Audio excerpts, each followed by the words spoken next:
सभी संतों के चरणों में वंदन। मुझे एक ही जिज्ञासा है, जब कहते हैं सभी धर्म समान है तो फिर हिंदू धर्म महान कैसे हुआ, अन्य धर्म क्यों नहीं? कितना शॉर्टकट बोले, इतना विस्तृत। सनातन धर्म ही महान क्यों? दूसरे धर्म जो अपने आप को बहुत बड़े बड़े मानते हैं वो महान क्यों नहीं? वो महान इसलिए नहीं है क्योंकि वो धर्म नहीं है। इस दुनिया में धर्म केवल एक ही है, उसका नाम है सनातन धर्म। बाकी के जो है वो धर्म नहीं है, वो पंथ भी नहीं है। पंथ तो केवल सनातन धर्म से जो निकले वो है, जैसे कि जैन है, बौद्ध है, सिख है, ये हमारे पंथ है, ये शाखाएं हैं। लेकिन जिनकी तरफ इशारा वो करना चाहते थे, मैं करूंगा, ईसाई और इस्लाम, ये महान क्यों नहीं? क्योंकि ये धर्म नहीं है। इस्लाम मजहब है।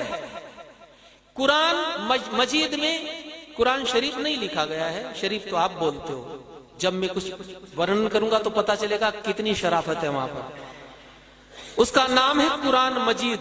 उसमें कहीं पर भी इस्लाम धर्म नहीं, मजहब है। और ईसाई को रिलीजन बोला जाता, वो रिलीजन है, वो भी धर्म नहीं है। इस्लाम को मजहब बोला गया। मजहब का मतलब मजे लेने वाला हब। आप कहते हो ना कि ये एजुकेशन का हब, गोलगप्पे खाने का हब, तो ऐसे ही जहां केवल जिंदगी का मकसद मजा लेना, येन तेन प्रकारेण, तो मजहब, वो धर्म नहीं है। धर्म किसे कहते हैं? धर्म उसको कहते हैं धारयति यतो धर्म है। जो धारण करने के लायक होता है वो धर्म कहलाता है, और जो धारण करने के लायक नहीं होता उसको धर्म नहीं कह सकते। कई बातें ऐसी होती है जो मानने के लायक नहीं होती, हर बात मानने जैसी थोड़ी होती। तो दुनिया की हर चीज धारण करने योग्य नहीं होती। बहुत सी बुराइयां होती है, उनको हम धारण नहीं कर सकते ना। हम अच्छाइयों को ही धारण कर सकते हैं ना। इसी तरह जो चीज मानने जैसी हो, जो धारण करने के लायक हो, वो धर्म कहलाती है। और जो धारण करने लायक नहीं होता फिर भी लोग उसको करते, वो अधर्म कहलाता है। इतना ही फर्क है। जो धारण करने योग्य नहीं है, किसी को परेशान करना, किसी को बिना कारण मारना, शराब पीना, जुआ खेलना, किसी का धन हरण करना, ये धारण करने लायक नहीं है ना, इसलिए ये अधर्म है। तो सनातन धर्म में जो कुछ भी है वो सब का सब धारण करने के लायक है। लेकिन ईसाई और इस्लाम में धारण करने के लायक मानने जैसा कुछ भी नहीं है। अब मैं बिल्कुल प्रामाणिक रूप से आपको कट टू कट मैं जो कुछ भी बोलूंगा, कुछ भी मनगढ़ंत नहीं बोलूंगा, जो शास्त्र में लिखा बिल्कुल वो बोलूंगा। सनातन धर्म ही महान क्यों, वो महान क्यों नहीं? सबसे पहला कारण, केवल मुख्य 7-8 कारण गिनाऊंगा, मेरे पास 1000 कारण है। केवल सनातन धर्म ही महान क्यों? मैं सनातन धर्म को मानता हूं इसलिए मेरे लिए महान है ना, उसके कारण। सबसे पहला कारण, सनातन धर्म की स्थापना साक्षात भगवान नारायण ने की, लेकिन ईसाई और इस्लाम की स्थापना कुछ मनुष्यों ने की। तो जो भगवान की बनाई हुई चीज है वो ज्यादा महान होती या मनुष्यों की बनाई हुई? नंबर 1 कारण। दूसरा कारण, केवल सनातन धर्म है जो ये मानता है ममई वांशो जीवलोके जीवभूत है सनातन है। केवल सनातन धर्म ही ये कहता है कि हर जीव, हर प्राणी में ईश्वर का निवास है। रामचरितमानस में उत्तरकांड में तुलसीदास जी ने ठीक गीता के इसी श्लोक को उद्धृत किया। ईश्वर अंश जीव अविनाशी, ईश्वर अंश जीव अविनाशी, चेतन अमल सहज सुख राशि, चेतन अमल सहज सुख राशि। भगवान कृष्ण गीता में क्या कहते हैं? ममय वांशो जीव लोके। आप थोड़ा ध्यान देना, इस दुनिया में जितने जीव हैं उनमें मेरा निवास है। भगवान कहते हैं सनातन धर्म में हर जीव में, कण कण में मैं समाया हुआ हूं। हर जीव में, हर ग्रंथ में आपको ये लिखा मिलेगा, हर प्राणी में ईश्वर का निवास है। आप ध्यान देना। लेकिन इस्लाम की कुरान मजीद और ईसाइयों की बाइबिल में कहीं पर भी ये लिखा हुआ नहीं है कि हर मनुष्य में भगवान है। कुरान में एक लाइन कोई मुझे निकाल के बता दे जहां ये लिखा हुआ हो कि हर इंसान में अल्लाह है। किस बाइबल में एक पंक्ति ऐसी नहीं है कि वहां लिखा हुआ हो कि हर मनुष्य में गॉड है। ना, वहां लिखा केवल हमारे में भी भगवान नहीं है। भगवान किसी में है ही नहीं, वो ऐसा मानते हैं। वो कहते हैं कि भगवान ने पूरी दुनिया बनाई, अल्लाह ने पूरी दुनिया बनाई, गॉड ने पूरी दुनिया बनाई, लेकिन पूरी दुनिया के अंदर हर जीव में वो रहते नहीं है। तो वो फिर कहाँ रहते हैं? बोले वो सातवें आसमान में रहते हैं, पता नहीं क्या करते हैं वहां बैठे बैठे। और सनातन धर्म कहता है कि भगवान हर प्राणी में, हर मनुष्य में निवास करते हैं, इसलिए सनातन धर्म महान है। तीसरा कारण, केवल हिंदू धर्म में, केवल सनातन धर्म के ग्रंथों में यह बात लिखी गई है, सर्वे भवन्तु सुखिनः, सर्वे सन्तु निरामया, सर्वे भद्राणि पश्यन्तु मां कश्चित् दुःख भाग भवेत्। केवल सनातन धर्म कहता कि हर प्राणी सुखी हो, दुनिया का हर प्राणी सुखी हो। सर्वे भवन्तु सुखिनः, सर्वे सन्तु निरामया। केवल सनातन धर्म कहता वसुधैव कुटुंबकम, सारा संसार एक परिवार है, सब एक पिता की संतान। ध्यान देना शब्दों पर। वसुधैव कुटुंबकम, विश्व बंधुत्व, सर्वे भवन्तु सुखिनः, ये कौन कहता है? ये हम कहते हैं। लेकिन बाइबिल और कुरान क्या कहती है? ना केवल हम सुखी होंगे और कोई नहीं हो सकता। केवल मुसलमान को और ईसाई को सुखी होने का अधिकार है और किसी को भी नहीं है। वसुधैव कुटुंबकम और विश्व बंधुत्व को तो आप भूल ही जाओ। चलो विश्व बंधुत्व मत मानो, कोई बात नहीं, लेकिन वो कहते हैं कि केवल मुसलमान सुखी होगा, केवल मुसलमान ही जन्नत में जाएगा, और जितनी जातियां हैं दुनिया की सब नरक में जाएगी। और ऐसा ही ईसाई कहते हैं। बाइबिल और कुरान में केवल भाषा का फर्क है, वो इंग्लिश में है, ये अरबी में है। तो अब आप बताइए, चलो आप दूसरों को सुखी होने की कामना मत करो, लेकिन जीने तक का अधिकार नहीं है। हम तो कहते हैं कि सब जिंदा रहेंगे, सब सुखी रहेंगे, और वो कहते हैं कि क्योंकि तुम मुसलमान नहीं हो, तुम ईसाई नहीं हो, इसलिए तुम्हें जीने तक का अधिकार नहीं, सुखी रहना भाईचारा तो दूर की बात। और ये पंक्तियां लिखी गई है, मैं आपको क्रमशः बता दूंगा कहां कहां लिखी गई है। इसलिए सनातन धर्म महान है। दूसरी चीज, अगली चीज में आपको,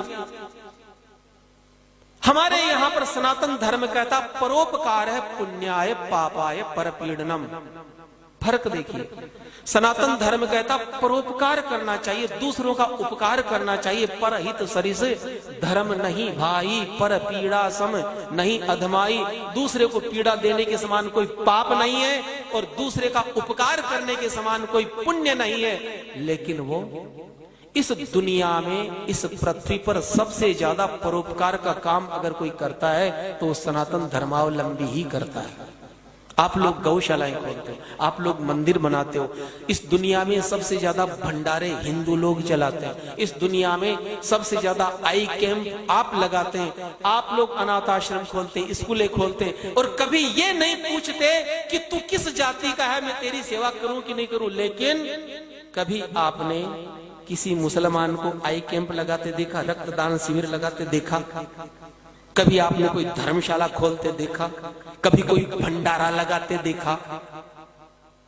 क्योंकि वहां लिखा गया है, ये मैंने पढ़ा है, वहां परोपकार की कोई कल्पना ही नहीं है। वहां केवल एक ही कल्पना है, केवल मुसलमान का साथ देना।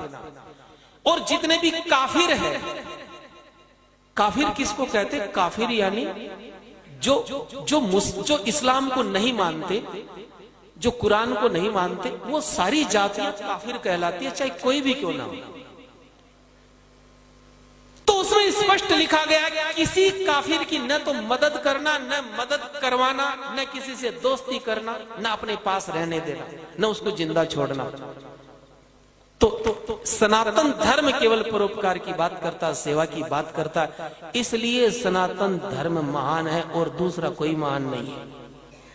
अगला कारण, सनातन धर्म कहता है सब बराबर है, हर मनुष्य बराबर है। विद्या विनय संपन्ने ब्राह्मणे गवि हस्तिनी सुनी चैव स्वपाके च पंडिता समदर्शिन है। ये गीता में भगवान कृष्ण कहते हैं समदर्शी बनो, यानी सब के सब इस दुनिया में कोई ऊंच नीच है ही नहीं। हमको सबको समदर्शी रूप से देखना चाहिए। सीय राममय सब जग जानी, करो प्रणाम जोरी जुग पानी। इस टाइप की लाइन आप बाइबल और कुरान में दूरबीन लेके ढूंढोगे ना तो भी मिलने वाली नहीं है। वहां पर इस प्रकार की कोई अवधारणा नहीं है कि सब समान है ना। वहां लिखा गया है सूरा नंबर 3 की आयत नंबर 110। आप तो कहते हो सब बराबर, सब में सिय राम में सब जग जानी, लेकिन अब वहां क्या कहा गया है? कुरान मजीद की सूरा नंबर 3 की आयत नंबर यानी लाइन नंबर 110 में कहा गया है कि दुनिया में, हे मुसलमानों, दुनिया में जितनी कौमें हैं, जितनी जातियां हैं, उन समस्त जातियों में तुम सबसे श्रेष्ठ हो, तुम सबसे बेहतर हो, तुम्हारे जितना बढ़िया कोई नहीं। तो फिर महान कहां से हो गए? और सनातन धर्म कहता नहीं, सीए राममय सब जग जानी, करो प्रणाम जोर जुग पानी। केवल सनातन धर्म महान है। इसके कितने कारण मैं बताऊं? अब अगली चीज मैं आपको बताता हूं। केवल हिंदू धर्म के ग्रंथों में और उसके स्वभाव में दया है, करुणा है, अहिंसा है। हमारे यहां क्या कहा जाता? अहिंसा परमो धर्म है, जियो और जीने दो। और ये दया, करुणा, अहिंसा, ये आप बाइबल और कुरान में ढूंढने जाओगे ना तो 1000 साल तक नहीं ढूंढ पाओगे। दया शब्द ही नहीं है कहीं। वहां पर लिखा गया है कि हे मोहम्मद, इस दुनिया में जितने भी मैंने पशु पक्षी बनाए हैं, नाम ले लेके गिनाया, और एक जगह नहीं, कई जगह गिनाया है। जितने भी जानवर, 4 पांव वाले जानवर जितने भी मैंने बनाए हैं, केवल तुम्हारे मार करके खा जाने के लिए ही बनाए हैं। और कई जगह बताया समुद्र के जीव मैंने तुम्हारे मार कर खाने के लिए बनाया। मैंने पक्षी विध विध प्रकार के तुम्हारे केवल मार कर खाने के लिए बनाए हैं। केवल एक जानवर को नहीं खाना है, वो है सूअर, उसको छोड़ देना। और दूसरा, जो मरा हुआ जानवर हो पहले से, उसको नहीं खाना। किसी जानवर को खाना है तो पहले उसको मारना है, क्योंकि अगर तुम मरे हुए को खाओगे तो फिर मारना कैसे सीखोगे? फिर निर्दयता आएगी कैसे तुम्हारे अंदर? उसकी प्रैक्टिस कैसे होगी? तो दया, करुणा, अहिंसा जहां है ही नहीं। और बाइबल तो इससे भी आगे, वहां तो लिखा गया है कि तुम बैल को मार करके खिलाओगे तो क्या पुण्य मिलेगा, बछड़े को मारोगे तो क्या मिलेगा। इतना तक लिखा हुआ है कि अगर कोई तुम्हारे ईसाई मत को स्वीकार नहीं करे तो उनके छोटे छोटे बच्चों को मार करके खून पी जाओ, तो डर के मारे अपने आप तुम्हारी बात मान लेंगे। तो जहां कोई अहिंसा नहीं, जहां कोई दया नहीं, जहां कोई करुणा नहीं, तो आप बताइए सनातन धर्म महान है कि नहीं है? कारण है, फंडामेंटल कारण हमारे पास में है, कोई मनगढ़ंत बातें नहीं है। दूसरा, अगली चीज, केवल सनातन धर्म ऐसा है जिसमें चरित्र की व्यवस्था है, सदाचार की व्यवस्था है, जहां पर ब्रह्मचर्य सिद्धांत है। लेकिन कुरान में और बाइबल में ब्रह्मचर्य दूरबीन लेके देखोगे ना तो ब्रह्मचर्य मिलेगा ही नहीं। वहां कोई चरित्र नाम की चीज ही नहीं। वहां पर तो अब मैं वो सारे शब्द आपके सामने बोल नहीं सकता। चरित्र, सदाचार, ब्रह्मचर्य तो कहीं शब्द तक नहीं मिलेगा। तो फिर महानता कहां से आ गई?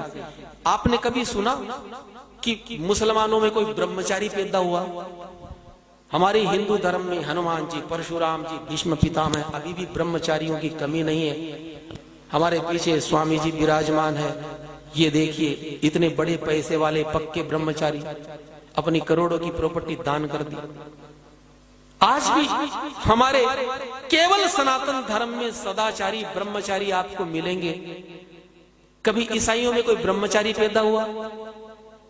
जहां ब्रह्मचर्य सिद्धांत ही नहीं है, जहां कोई सदाचार ही नहीं है, केवल दुराचार, केवल व्यभिचार, और उसको पुण्य मानते हैं वो लोग। इस वजह से सनातन धर्म महान है। अगली बात मैं आपको बताता हूं। सनातन धर्म कहता है मातृवत परदारेषु परद्रव्येषु लोष्टवत आत्मवत सर्वभूतेषु यह पश्यति स पश्यति। और ठीक यही बात तुलसीदास जी ने चौपाई में लिखी, बिल्कुल यही अर्थ निकलेगा। जननी समझानहि पर नारी धनु पराव बिसते बिसधारी सिया राम। सनातन धर्म कहता है मातृवत परदारेषु, पराई स्त्री को अपनी माता के रूप में देखना है, पराये धन को जहर समझना, उसको लेने की कोशिश नहीं करनी। सनातन धर्म कहता है जननी समझानहि पर नारी, पर नारी को अपनी मां माने, उसको मां के रूप में देखे। और ये लाइन अगर आप बाइबल में और कुरान मजीद में ढूंढने जाओगे, सारे सेकुलर लोग भी पीछे पड़ जाए ना तो भी इस टाइप की लाइन नहीं मिलेगी। वहां स्पष्ट लिखा हुआ है केवल जन्म देने वाली स्त्री तुम्हारी मां है, और कोई औरत तुम्हारी मां न तो मां के जैसी है न वो मां हो सकती। बिल्कुल साफ मना कर दिया गया। इसलिए मुसलमान किसी भी औरत से शादी कर लेता, चाहे वो रिश्ते में कुछ भी क्यों ना लगती। वहां ससुर बहू का हलाला कर देता, वहां देवर भाभी को नहीं छोड़ता, वहां बाप बेटी को नहीं छोड़ता। अगर मैं लाइन लगा करके नाम लेना शुरू करूंगा तो बहुत समय हो जाएगा। तो जहां पर परिस्त्री को न बहन माना जाता न मां माना जाता, आप उनको महान मानने की कोई कोशिश कर सकते हैं। अब पराये धन की ये तो चलिए, ये तो हुई इनकी बात। ये तो अपनी औरतों के साथ उनका बर्ताव है। अब दूसरे मतावलंबियों की औरत के साथ क्या बर्ताव करना, स्पष्ट वर्णन है वहां पर। सूरा नंबर 2 की आयत नंबर 223, उसमें लिखा हुआ है कि हे मुसलमानों, औरत क्या है, औरत को किस नजरिए से देखना है। तो वो कहते हैं कि औरत तुम्हारी खेती है। माँ बहन यत्र नार्यस्तु पूजन्ति रमन्ति तत्र देवता, ऐसी कोई कल्पना आप सोच मत लेना। वहां केवल हिंदू धर्म में है कि जहां स्त्री की पूजा हो, इसलिए वहां पर कोई देवी हुई नहीं आज तक। पैगंबर हुए लेकिन कोई पैगंबरी हुई कभी, जब होने ही नहीं दिया किसी को। वहां स्त्री केवल मैंने क्या कहा, मजहब है। वो कौन सा हब है, वहां होने ही नहीं दिया किसी को। कोई देवी, कोई सती, कोई पतिव्रता ईसाई और मुसलमान में कभी हुई कोई आपने सुना? और आपसे पूछा जाए सनातन धर्म में तो आप सैकड़ों नाम गिना दोगे। हमारे यहां आकर तो सोनिया गांधी भी हो गई सती, उसने भी दूसरा विवाह नहीं किया। ये इस भारत भूमि का पुण्य प्रभाव है। मत बजाओ तुम ताली। तो अब सूरा नंबर 50 की आयत नंबर 10 में दूसरे मत की औरतों के लिए क्या लिखा गया आप सुनिए। वहां स्पष्ट लिखा गया है कि काफिर औरत की कभी इज्जत मत करो। अब ध्यान दीजिए, हमारे यहाँ पर तो आप देखिए शिवाजी महाराज के वहां किसी मुसलमान की लड़की को पकड़ के लाए, ऐसे सम्मान भिजवाया। अमर सिंह अकबर के उस सेनापति की लड़की को ले आया, ऐसे सम्मान भिजवाया। और यहाँ कुरान मजीद कितनी बढ़िया बात कहती है सूरा नंबर 50 की आयत नंबर 10 में कि हे मोमिनो, काफिर औरतों की कभी इज्जत मत करना, क्योंकि वो इज्जत करने के लायक नहीं है। तो बोले काफिरों की जितनी स्त्रियां हैं, अब ये हदीस में लिखा गया कि जितनी भी औरतें गैर मजहब में मैंने बनाई है वो केवल तुम्हारे आनंद उठाने के लिए ही बनाई है। जब इस प्रकार की बातें पढ़ाई जाएगी मदरसों में और छोटे छोटे बच्चे पढ़ करके जब निकलेंगे तो रेपिस्ट नहीं बनेंगे तो क्या बनेंगे? बीमारी की जड़ कहां है? मैं कहता हूं 1000 साल पहले अगर कुरान मजीद को पढ़ लेते हमारे धर्म गुरु और हमें बता देते तो 1000 साल की गुलामी इस देश में होती ही नहीं, क्योंकि आप लोगों ने सबको अपने जैसा समझा। हम ये सोचते हैं कि सब धर्म समान है, हम अपने जैसा सबको समझते हैं, हमारे जैसा दुनिया में कोई नहीं है। अगली चीज हमारे यहां कहा गया पराया धन कभी नहीं लेना, पराये धन को विष के समान समझे। लेकिन यहां पर सूरा नंबर 67 की आयत नंबर 69 यानी 69 नंबर की आयत में कहा गया है कि हे मोमिनो, इस दुनिया में जितना धन है, जितना माल है, उसके मालिक तुम हो। अर्थात ये जो तुम बैंक बैलेंस बना रहे हो, ये जो धन संपत्ति कारखाने ये जो तुम लोगों ने मेहनत करके बनाए, इसके मालिक तुम नहीं हो, मुसलमान है, ये कुरान कहती है। और फिर आगे लिखा गया है कि काफिरों को मारने के बाद में उनकी स्त्री और धन जो तुमने लूटा है वो गनीमत का माल है, वो तुम्हारे लिए पाक और हलाल है। पाक यानी पवित्र है। जहां पर लूटने को, रेप करने को पवित्र कार्य माना जाता हो, तो आप बताइए कहीं महानता, इनको आप धर्म कह सकते हैं? इसलिए सनातन धर्म महान है। जय श्री राम। अगला प्रश्न। हमारे चैनल को अवश्य सब्सक्राइब करें और नए अपडेट्स सबसे पहले पाने के लिए इस बेल बटन को दबाना न भूलें।